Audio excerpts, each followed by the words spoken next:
Hey guys, here's your video for Monday, August 24th. I just had to redo this video because they made 3 announcements during my last recording. So here you're going to have some more color terminology. So you need to have your, wherever you're keeping your notes, something to write with. And I'm also going to need you to have your colored pencils because I want you to draw anything that I have in color in this presentation. That will help you a lot. And I think that it's going to be better to color it than to have cutouts for this. So the first thing that I want to talk about is all colors have temperature. They all have temperature. So colors are all either cool colors or warm colors. On occasion, they can be both, but not very often. Only red, purple, and yellow, green can be both. So cool colors are any color that has blue, purple, or green somewhere in their color name. These colors remind us of water or plants because we think water is blue, but it's actually clear, just reflects the sky color. And plants are green, and I don't know what's purple, but it's still associated with the cool colors because it contains blue as part of its color. They're very calming for just psychologically how they interact with our brain as they calm us down. You'll see like spas are usually blue, or like ocean themed things are blue because of the ocean, but also because it's calming.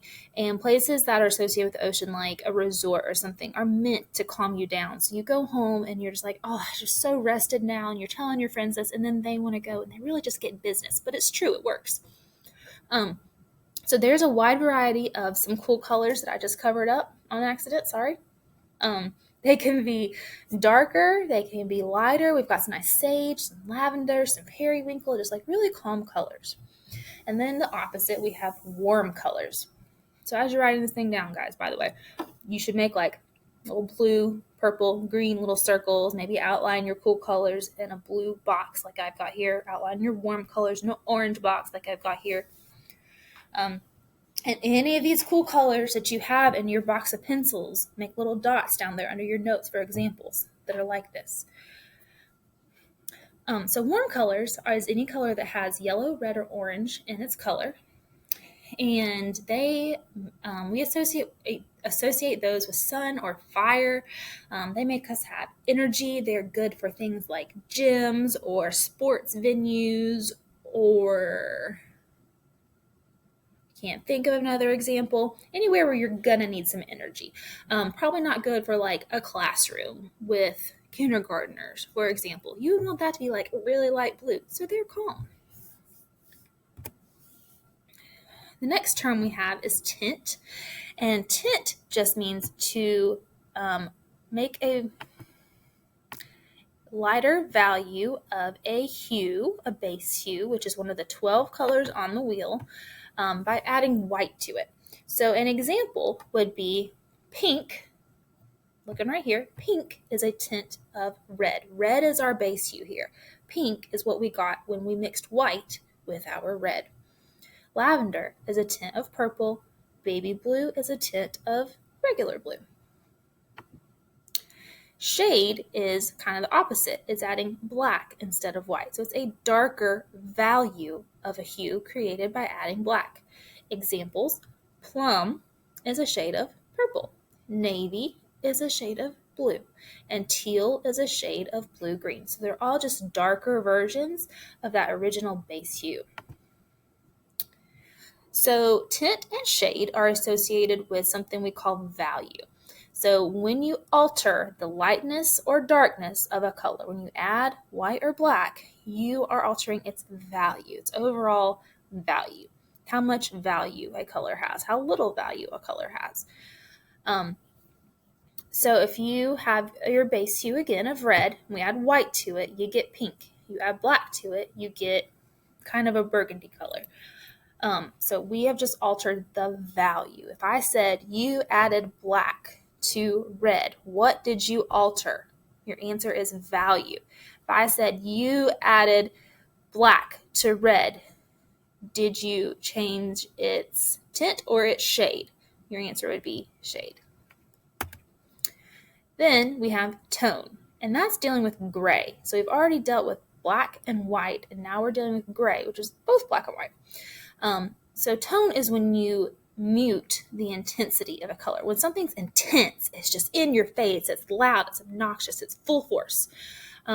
So all those colors on the wheel are full intensity. All 12 of them. They're not lighter, they're not darker. They are their full force.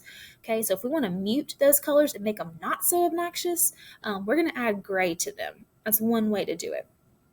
So, and my colors on this screen didn't show up the way they turned out on my desktop that I made this presentation on. Now I'm on a Chromebook and everything changes.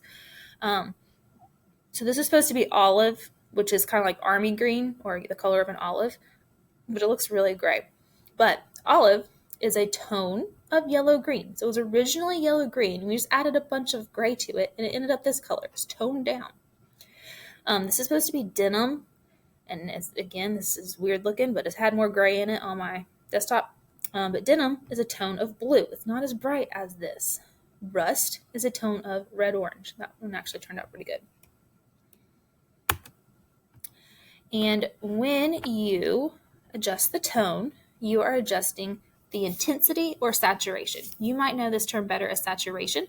If you edit a photo on your phone, like on Instagram, and you up the saturation, you get like all the colors showing up, like to where like your face looks blotchy. It's so colorful. If you down the saturation, then it ends up being black and white picture. So that's your intensity or saturation, how intense a color is, which is how bright or how dull. There's all kinds of ways that we can say it. And it has to do with tone. So to make something toned down, like I just said, you have to add gray to it.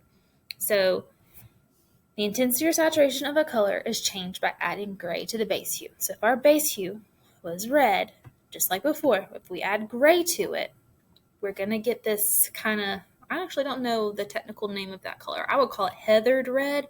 Heathered is another term for adding gray to stuff, and more like in the t-shirt world. But that's what intensity or saturation is. Okay, so those are all of your terms. Hopefully you remember to color all of those things that were in color with your colored pencils like you started doing on the first slide. I'm going to make another video of me making these things with a couple of colors of paint, or maybe just one color or two colors. So there's not going to be any notes on that. It's just going to be for a visual. So you're welcome to watch that next if you would like. I won't make it long, I promise.